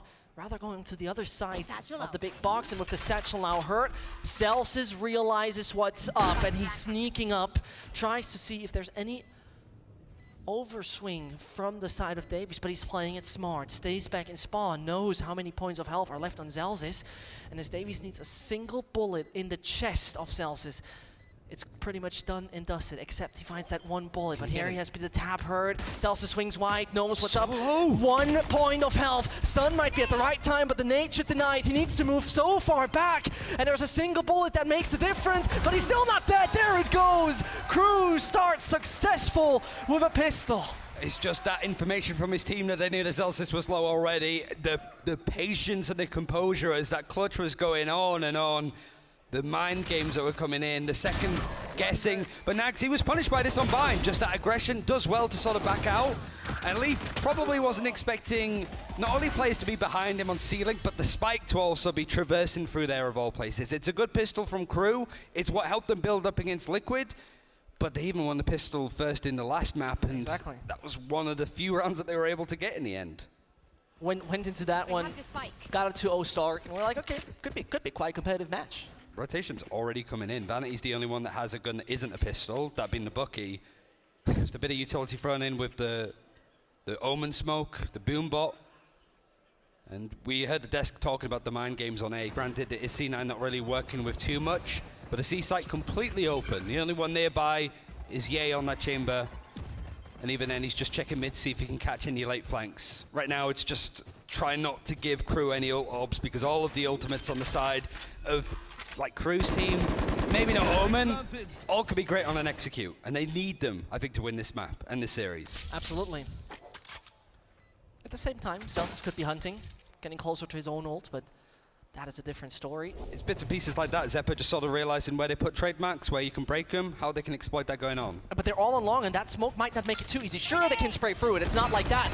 But that nade is not going to be easy. Xedi just moves back. They half this, and they keep on defusing. It's going on, but finally Davies has an answer. It's still half, but no chance. The spray through comes in, and it's going to be Ye who tries his best. It looked damn close. But Crew in a flawless fashion bring it home, and that was not the same as on Bind. I mean, it sort of got us to sort of lean forward a little bit as a potential, and that might just sort of get into the heads of Crew a little bit. Like, there was no right or reason. Like, C9, if they won that round, it would have been unbelievable. But it's the fact that Cloud9 could do those kind of things with nothing, that Crew are going to maybe be a bit more scared. A bit more scared to play it on C-Long if they get the plant, trying to play on site a bit more. It's that conditioning and that pressure that Cloud9 are just might as well go for it. We can really put the pressure in. We don't lose anything. And even though Crew, everybody survives, it's a flawless. Not really that much damage is done to the attackers. Could plant a seed in the head. How close it was, but good start by Crew. Getting a double dose, Ye! Finding two who are trying to push onto the B side, and so Crew backing off, getting the spike on the back of Claws. And as Davies is also on 30 points of health, he cannot be hunted down. Do they keep on pushing down mid? They do! And it might be Vanity who finds a double. Players left and right as suddenly one is elevated. It's not looking too good for Cloud9 to deny that plant. Springboard in through, but Zeppa's taken mid. He also has Elsis to support, so this is going to be a really awkward plant for Crew. They're pretty much surrounded. And with Nax falling down, it's pretty unlikely. 79 points of health, a Bulldog in hand, and that's not much more happening, or is there? Finds Celsius, didn't lose a single point of health, and as he walks and sneaks around the boxes, might just find another, does so, and close by. He's actually gonna be close up, and so he should hear from behind. It is Zeppa finding the kill. He doesn't hear from behind, no. He's completely muted, so Zeppa's able to actually get in. The step's not gonna be heard. Great clutch won by him, but a decent bonus, all things considered, by Crew. They do the damage, and separating these kind of fights is what's going to allow Crew back into this series, because if they can get that initial kill, when they get a first kill, they typically win the round following. They just got so little against Cloud9, who were in control throughout on Bind. And what an amazing isolation here from Klaus, really. It was looking so close, and then he moves a slight bit to the right that he actually gets caught by the Seas. Unfortunate for him, but still the success that Cloud9 needed to not find any spiral from now on. But still, as you said, quite expensive one, right? There's not going to be great weapons right now on the North American side as we're taking a look. A Judge, of course, what else? Vanity trademark, as is his name could not be linked. There's a bit more like pace and tempo set from Crew taking all of this spot. Paolo's going to actually connect onto Nag, so the rotation going to be coming in, but lots of mid control already from Cloud9. He's pushed all the way up. But this is something we've been looking for from Crew, right? A little bit more swift, a little more fast-paced, a little bit more early map control. Something they didn't necessarily deliver on Bind when they were attacking. But they haven't really got that much of A, to be fair. They're trying to be in sewers, trying to be in A long, but Ye's going to hear rotations come through. And it's certainly got into the heads. Like Klaus using the flash to see if he can clear anything, but it's still C9 have all of the information. Everybody else is rotating to beat them on the A side. But there is a rolling thunder, to be fair, for Klaus. That could be very beneficial indeed. As he's about to use it, that sight could be all theirs. Vanity needs to decide what he does, and he stays back in the corner. He missed Vanity. Anyway. It missed Vanity, but he was spotted anyway. Can still find a kill onto Nax, and keeps on moving. Crew, second thoughts, but there's nothing to really debate, as they're still getting onto the site. It's not really working at all. It is going to be Cloud9 finding a second round, and that looked like the Rolling Thunder is going to get them all. That was a hell of a read, though, because there is a gap between the breach and the Rolling Thunder starting, and so Vanity was in a position that he's just in that gap. He does get caught by the haunt that's thrown in, but he holds his ground, fully nearsighted. The Judge still does work. He picks up a rifle, gets another kill. And it's all just from Ye pushing him mid. Okay, we have this control. They're going to be in A. He's still, like, he doesn't get hit by that at all. That's where the Horn catches onto him. Nags has that information. But it's How those annoying. kind of moments, and it is just like the brains of these players. Okay, they're on A, they have a rolling thunder. This is what they're gonna do, this is what I'm gonna do. And that kind of adjustment, you don't need a coach to like call for that, because it's these players have got so much experience and so much like intelligence when it comes to their play. It's gonna be those kind of issues. But there is a tech pause coming in too, because of course, but it's one of those ones where Cloud9 are really showing that bright side of them in such early days. And there's one small thing that I just want to highlight when we're talking about Haven and Cloud9. Earlier mentioned it, right? That was the 13 free against Vitality. And it was a game that Xepa stepped up with 27 kills over the course of 16 rounds. So definitely not an easy opponent. But looking at things, Crew slowed things down. The thing is that Crew will look at that and go, it's hard to really get a gauge of what went wrong, because they don't know that Ye pushed all the way in and sort of got information that rotations were going through. But here now, I see Execute looking to come in, and Vanity's on the top box. There's a couple of rounds like this on Bind where different altitude catches off Crew as they're coming in. Actually not on top of the box, can TP away in time, and that is the entry. Par in the fall was Ye. Either way, gonna find another and moves back. That is brilliant positioning and brilliant movement as they still need to defend it. And Nax finds the kill. That is going to be the controller gone. Retake maybe a bit more complicated from now on, but Crew actually never mind. They're gonna find Leave. Is there much more to do though? The weapon's still not looking too ideal, making it only 2, and they're retaking back on the side. Celsius is actually gonna be stunned by his mate. That's not gonna make it much easier. Not the best weapon. Nax only with that one, but not gonna happen. Expenses though, at least. That is going to be one good thing for Crew, but it's deferred for Cloud9. Just getting in onto the site, doing a lot of damage. Well played from Xepa, just a horn connects onto 3 players, gets information, gets a kill, and then not afraid to use the Nightfall off the back of it to really scare them away. But unlike Bind, a lot of these rounds are looking a lot closer. There's a bit more to and fro between the sides.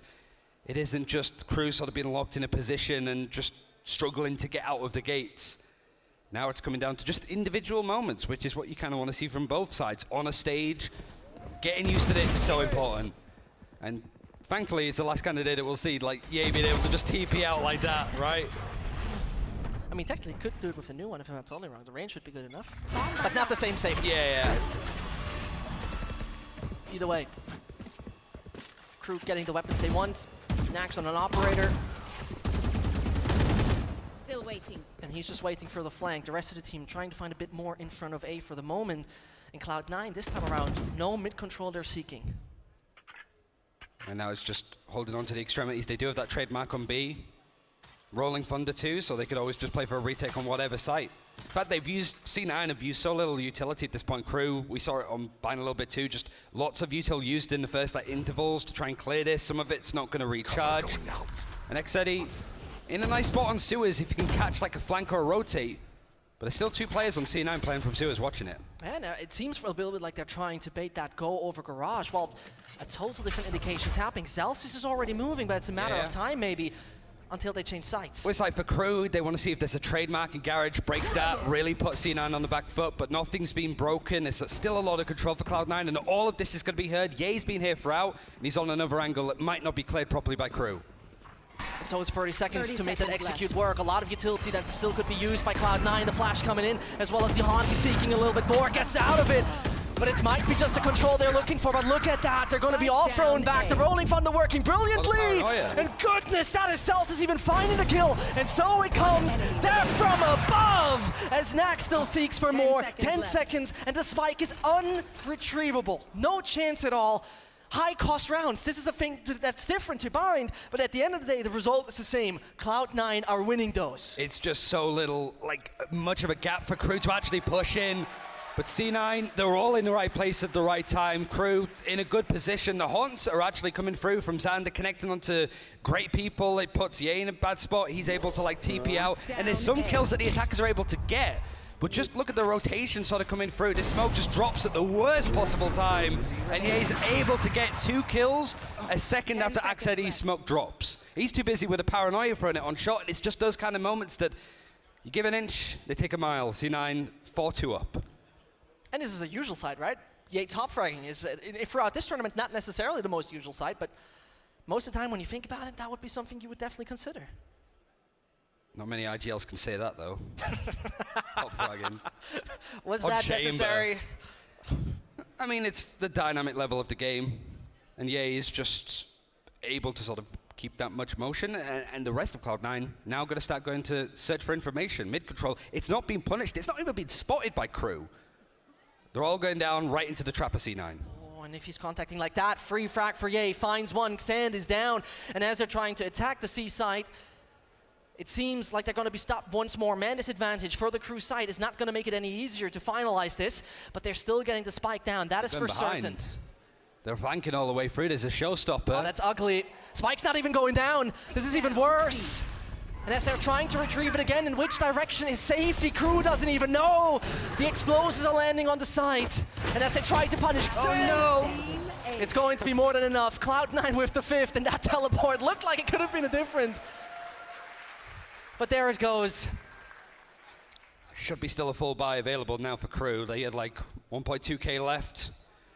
Just holding on to the operator from the last round to try and get something going. And it is just one of these cases where Crew kind of go, all right, we'll all just stack up and just hit a site. How can they have so much information be able to sort of work off it at this point? And yeah, he's just able to do what he does best. And it's so important for moments like that to just stop letting Nags get comfortable, because he can turn 1 kill into 4 very easily, especially when the operator's in hand. So Zephyr just running in with a classic is a good thing to put the pressure on him, scare him off. There comes the timeout for Crew. Taking their time to really change things. And this is something we can technically criticize from them, considering how they played in Bind. Bind, mostly a very passive playstyle in various situations, right? This time around, this is not necessarily the thing. Sure, they're still not that swift as we might have expected in some situations, but either way, Cloud9 feels very comfortable when they have so much time to prepare how their opponent is going to approach the round. Even just moments like this, right? Crew saw the timeouts on Bind. I don't think they won a round after them. Like a couple of the tournaments, things are like instantly fixed, right? Just, we need to do more of this. We need to keep an eye on mid a little bit more because we're giving it away to Cloud9. They fix it, they get around, but Crew have just not been able to get away with that so far. Obviously, MCE, C9's coach, he can have a word with the guys as well, just to be like, sort of, this is what they're probably going to do. Take it easy. But Crew do have a lot of decent ultimates to work with, a full buy because the Tour de Force is going to come out from Nags. You want to play? Let's This time they're more focusing on that mid control. And so C9 start to push and maybe be a bit more aggressive on A. Different approach. I think this is also the first time we're seeing that smoke, which is making it very different indeed. Yeah, different trademark as well. It's on C long. But so they're starting to push. C sites once more is their objective, and Klaus starting that one. Nobody is remaining directly on C, and so Cloud9 can build this up to be a successful retake if they want to. Leaf gotta leave. He will most definitely do so. And when we take a look over there from Cloud9, there's no real ult, maybe outside the one from Vanity, that would allow them an easier retake. And these retakes have been incredibly clean for Cloud9 so far. They've been happy to give up sites. Now with all this utility, they're ready to sort of go in, and they've pushed them all the way down C long again. This time they have guns. Oh, and they're going to start to defuse. Are they going to get it to half yet? Yes, they do. All players are standing on site. Vanity keeps on defusing. He's going to be the knight for the moment. Never mind, he actually made it in time. And Crew didn't have a response once more. Standing there and not even sure what happens. You talked about the clean retakes, and we're 5 players on site even making it work. Crew probably thought it was really easy and straightforward. They weren't running into A on the site. They just go in, plant, play C long. But we saw it the round after the pistol, how close it was for Cloud9 to actually get that defuse in with a low buy. Here, they're able to do so. Look at him. Because he didn't even move anymore, has his hands up. Cloud9 are comfortable over here on the stage. Cloud9 are comfortable over here in Manchester. And what could have been like that one factor that maybe made it easier for Crew absolutely does not exist. Seen a bit more consistency from Crew trying to take Garage, fight for it a little bit more. Those A hits were not working out. To be fair, none of the hits on any of the sides were really working out for Crew at this point. But they showed themselves a little bit in Garage. Rotation's been pulled away. Right now, maybe looking to go A a little bit more. The stun's going to come in from Klaus, but look at where Zelsis is. He's on a nice little angle in sewers to check if anybody's going to come through. Even with all this utility, he could just jiggle peek and check that nobody's crossed. And with that bit known, trying to force the players away from the double doors of Garage. But you see right here, Crew already set up the goal for themselves to once more end up and see a side that didn't necessarily work for them in the past. Leaf actually goes for it, aggressively standing to see if anyone in the smoke can be punished. And 2 he gets. An absolute beast he is. And as the ult from Fate comes in as well, the side doesn't make it any easier. Vanity swings, but gotta be careful about it, because not every single reinforcement is there, as there's going to be Xappa punished. So Vanity slippery. still has a reply to it. 30 seconds Trying to left. move around on the backside. The stun in that corner where Vanity was last seen. Doesn't catch on to much. And everything the crew is trying, nothing's coming together even after a timeout. 7-2 up. Cloud9 in the form of their lives that you'd want to be seeing at this kind of thing. Just getting better and better. And that kind of confidence, if they can get to that grand final later today, I put a bit more pressure on 100 Thieves. Just to tell you one worrying fact. Cloud9, when they played against Vitality, they didn't lose a single round on attack. They were starting with a 9-free half on defense. So it might not even be the most comfortable start to say it that way. It's not going to get any easier once we get to halftime, yeah? Most definitely not. Charges there. But now, a lot more pressure coming in, and even then, just crew trying to get into those openings on A. Shut down by utility. Leaf is feeling confident. Crew awkward by Sid at very least on round 10, forcing up whatever they can, and it's just already down to 3. Like I said, he has a bit of a lurk, potentially could make the difference if he finds 1 or 2 players off guard, particularly the ones on B.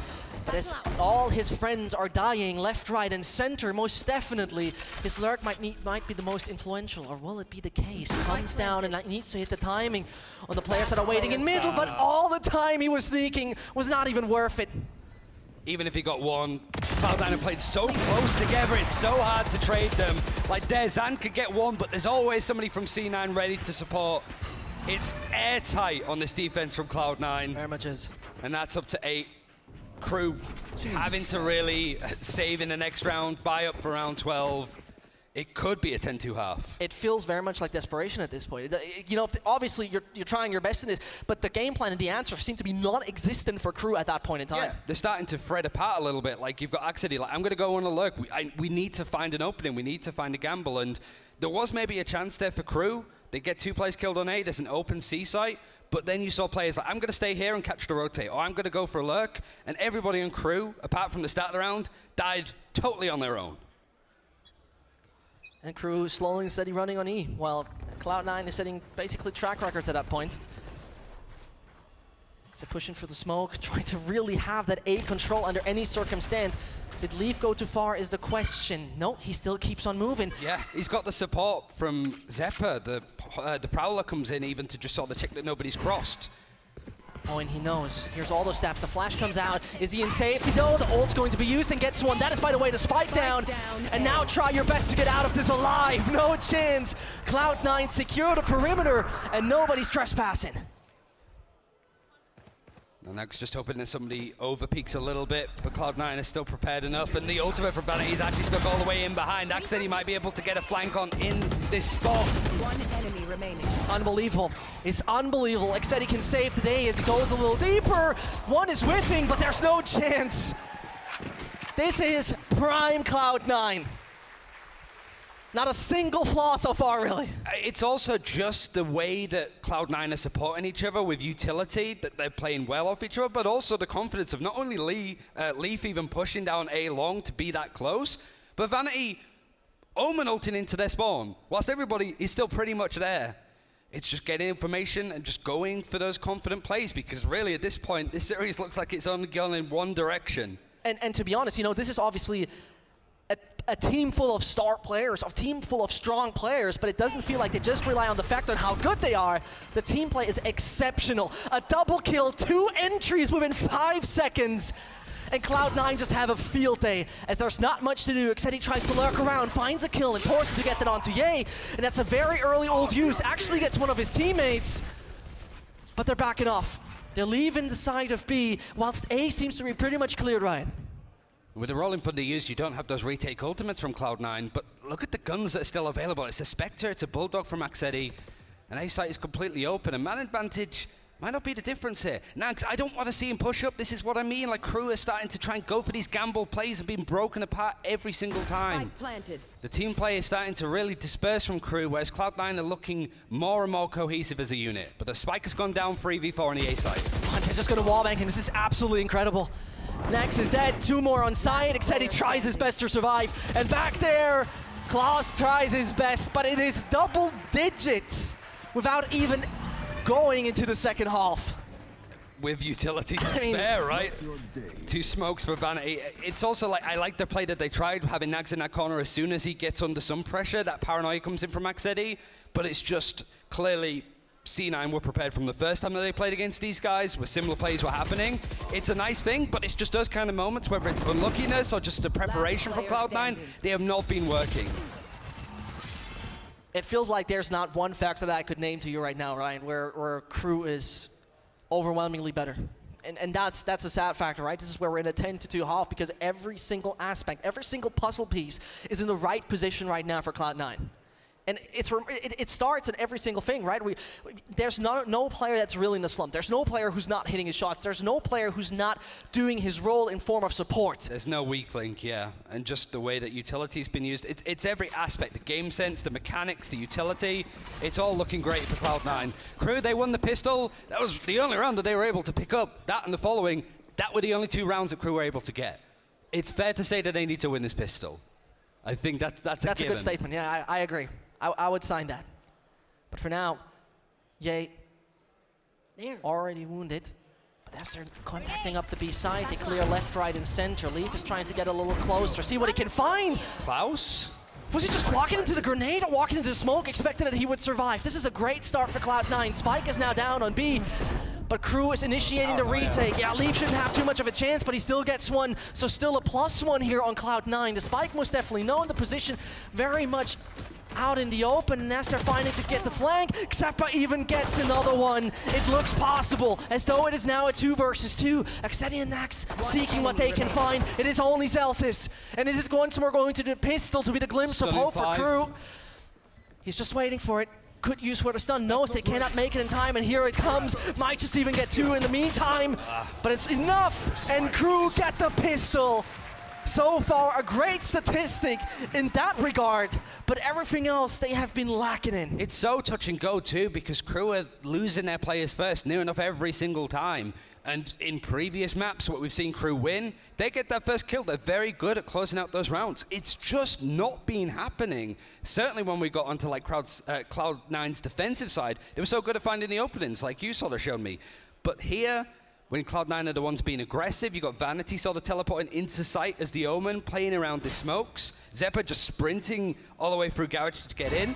It's still a confident feeling. And a bit more of a buy actually coming in from Cloud9, seeing as they got the spike planted. They're forcing up a little. They're forcing up, and they're definitely forcing their way over there onto the A site, as only Nax is standing there ready and waiting to find a little more. The trap could be a little bit of a nuisance, but he does not find the kill that he was expected to find. And Xand holds left, right, and center, but also gets punished in the end. It's not looking good for Crew. And Cloud9, whatever they do, it seems to work. Boomball from Dave is instantly broken. His attention might be taken towards the back side of where Celsius is playing from, but look at where Leaf is, just on this corner again. So much support from him, being in these aggressive positions, and the rest of Crew just can't see where anybody's playing at this point. And they pretty much should know where the opponents are coming from. As now the paranoia comes in, it will probably only get Celsius there on backside, and they definitely try to make it work, but Leaf is looking in the wrong direction. It could still be successful here for the side of Crew, but never mind. Cloud9 with the 11th, winning the anti-eco, not even making it a follow-up for Crew, which they have gotten in the past so far. But with that one, it could be the final nail in the coffin. It's also just those kind of rounds where you forced up. By the time the Crew have realized that you have guns in that capacity, you're already on the site. There wasn't anything to give away. It was just that explosiveness from Leaf to lead the line. Crew may be thinking this was going to be a lot more straightforward. But C9, when you're in this kind of form and you're this far up, why not kind of go for a force buy to see if it works? Everything's set up for you to do it. You just sort of look at Crew and think that really should have been yours.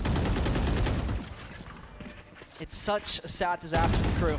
Sure, you have to win more Isla. This is a team that freshly formed in that direction, right? That freshly got together with the majority of the players, to say it that way. So it's an important lesson for them. Either way, Cloud9 trying to contact over there up on C to the left-hand side. There might be just one player awaiting them. Baxetti not getting the kill is a little sad. Davies could make the difference, but he's blind. Every single piece of utility is hitting the dedicated spots. But never mind, it's still possible. I mean, Vanity was going to teleport right into an aftershock there, to be fair. But it doesn't matter too much. The Caesar's going to stall a little bit, allow Davies to he's been in this spot, and it's just, it seems the crew cannot even get a clean fight against Cloud9. It's all up to Nags. He just got the headhunters in hand. He's over on the A site, and then a 1 versus 4. That is a magnificent utility usage. And if Nax, if there was ever a moment to make it work and show your strength, it would be now. It's near impossible. He knows it himself, but he has made impossible things possible. Loses already 2 bullets out of his headhunter, still has 6 left, and they all need to run in one by one. It's not the case. Double swing and a 12-3 from Cloud9. It seems like North America is definitely taking home Manchester. That is something we could say. It's been absolutely clinical today. Of all of the days for Cloud9 to show up, today is a perfect one, really. A chance to be in the grand finals against 100 Thieves, to win that last Ignition tournament, realistically, with international teams before Sao Paulo next year. A hell of a thing. Shut up some of the haters, perhaps, as well, just to show that this is a team to be absolutely reckoned with. Leaf is 18-12.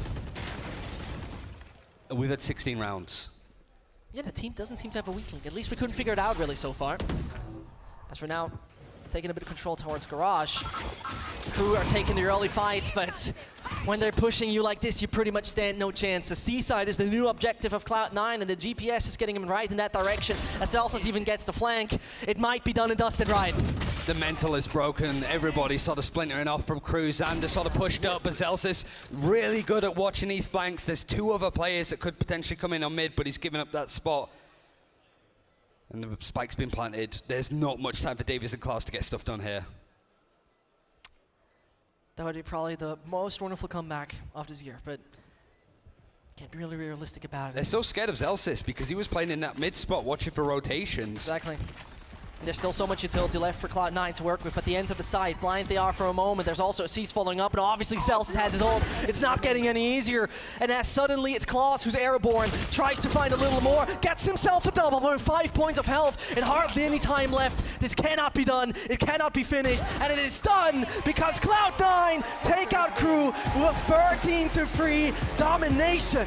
2 years in a row on the exact same day, Crew knocked out of a semi-final. Maybe not as exciting as it was with Gambit last year, but this one, Cloud9 out for blood, and they're going for it against 100 Thieves in the grand finals. A straightforward start, having to play a semi-final and grand final in the same day, it doesn't matter if you've absolutely dissolved your opponents in this capacity. And North America gets a grand final here in Manchester.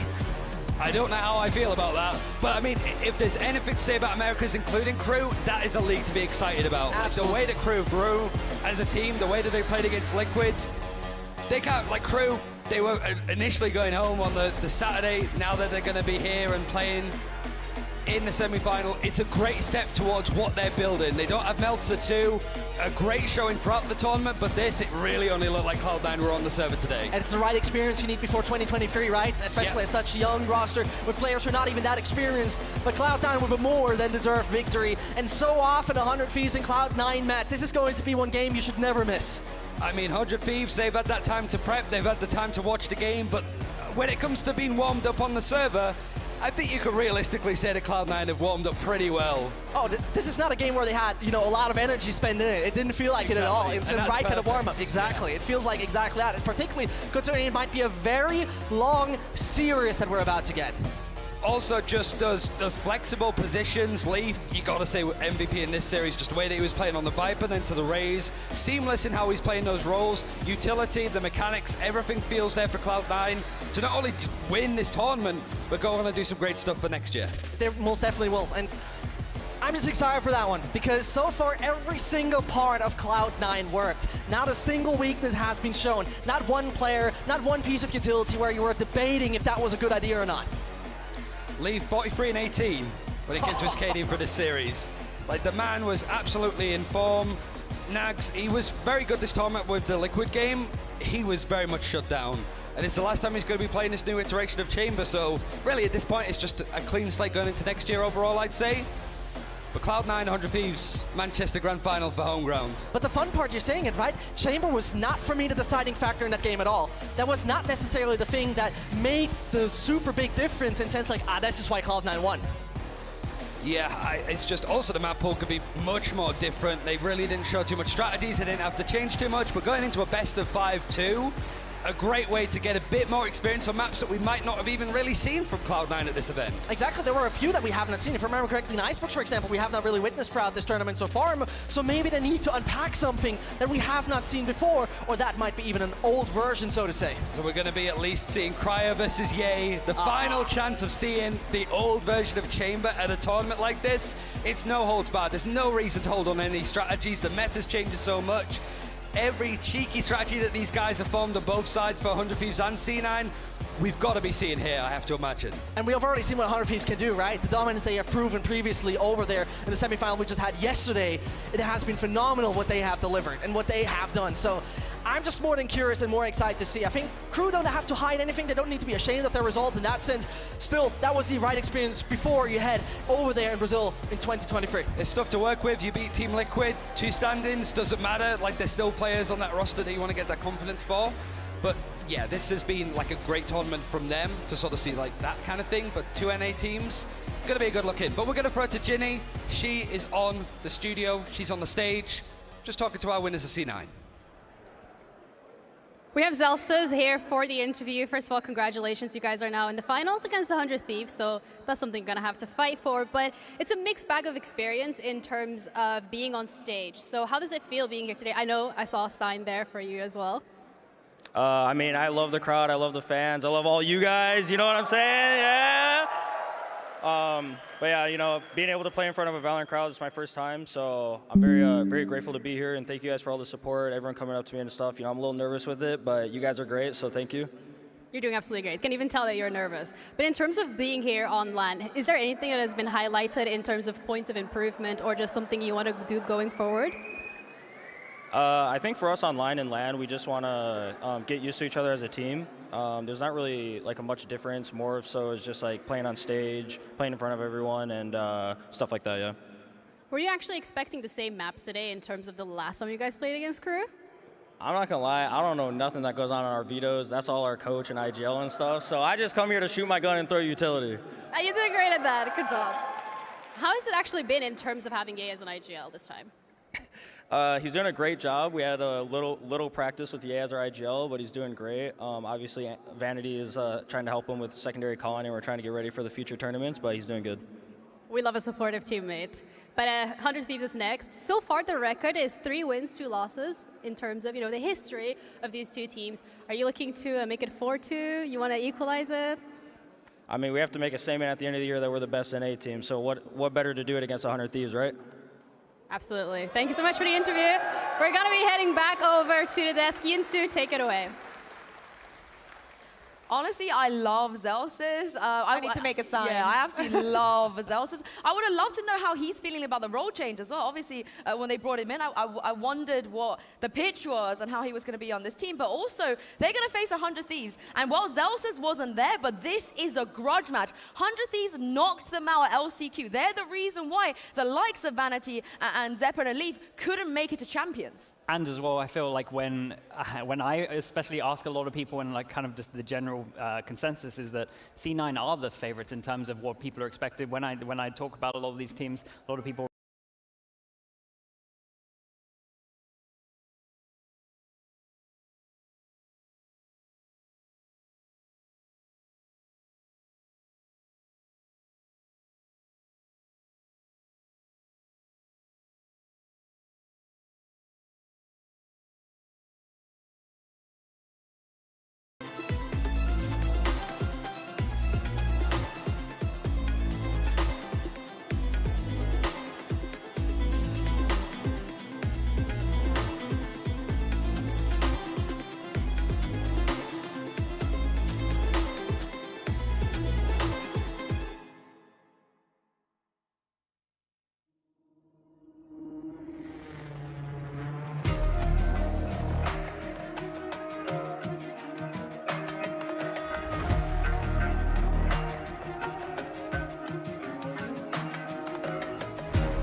coming to you live from Manchester, England, and we're going to be here over the weekend to bring you guys some world-class Valorant action. I'm your host, Yingsu, and I'm joined by two amazing analysts here.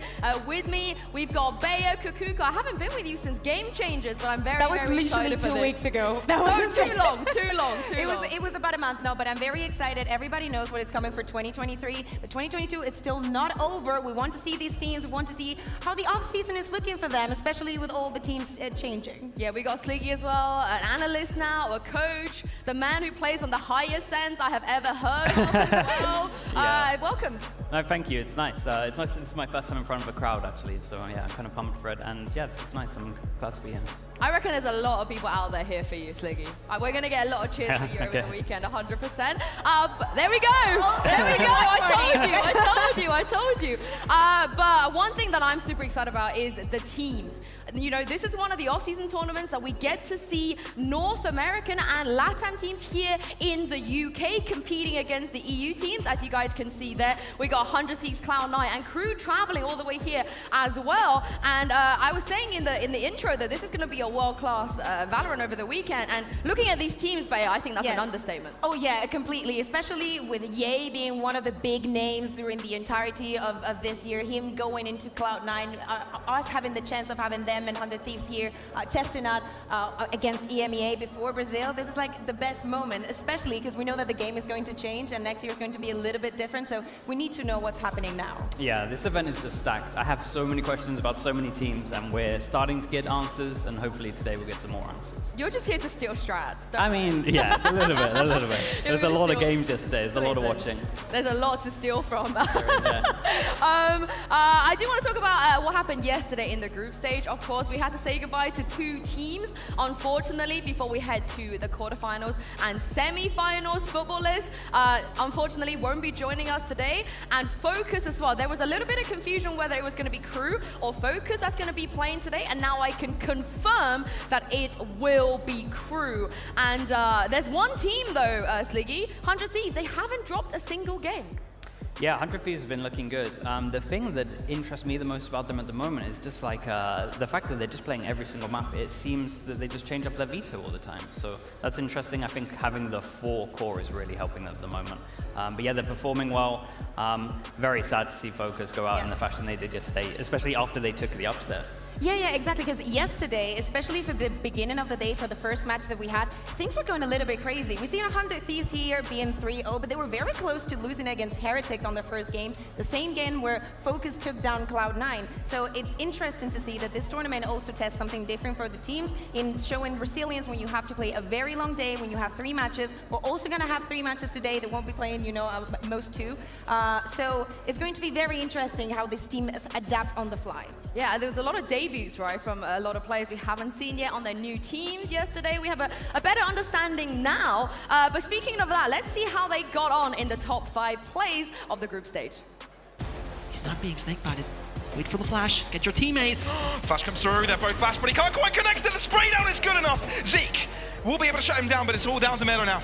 Solkers has done his job. Meadow on a 1-on-2. That's the first. No, it's well enough for the second, and it's successful in crunching their faces. Team Liquid are Clutchmeisters. It's unbelievable. This is absolutely unbelievable. They're going to push in, try to contest this. The turret taken down, and they find one after the other. The lockdown is gone, and Boo, with a massive spray transition, just nails them all down. No. That's 2 shock darts remaining. Exactly, you say it. The shock dart should do the job. There should be no universe where he has a peaceful defuse. As now Avova though gets tagged, you start to spam it. Perfect stuff. And Liquid finish that game in what a beautiful fashion. 13-7. No one is going to fall. Oh, that C's combined with Captain's swing is beautiful. But Z still up and running. Make that 3, make that 4. Jumps out with the satchel before Captain takes him down, but Kellogg's is there to clean it up. What a play. Heretics take it back. The play is against the flash, so it gives enough time for Klaus to swing past it. Zeppa catching Zand off guard as well as Nag. Zeppa carries it on. A triple, make it a quadra, because why the hell not, Crew? Well, they're down, and the Cloud9 very well show us how that's done. Well, that might have been the top 5 place from Heretics, I feel like. But it's not the Heretics players that are dominating the top 5 when it comes to first blood percentage. Sleeky is your boy, Yump.